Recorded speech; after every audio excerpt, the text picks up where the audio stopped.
Sacred Landscapes of Early Christianity. Archaeology in the Footsteps of St. Paul.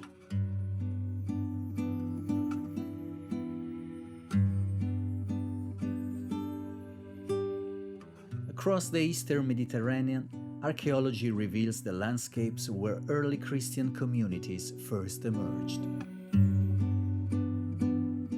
Cities such as Perge, Ephesus, Corinthos, Miletus, Hierapolis preserve remarkable traces of this transformation.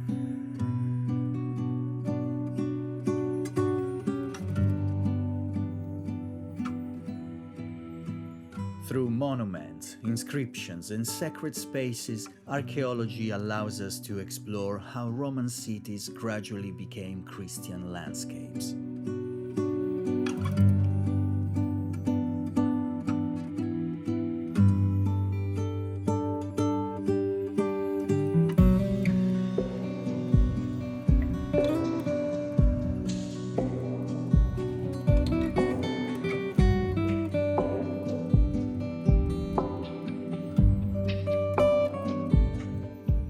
Drawing on field research, photography, and historical analysis, this illustrated lecture explores the archaeology of the cities connected with St. Paul's journeys.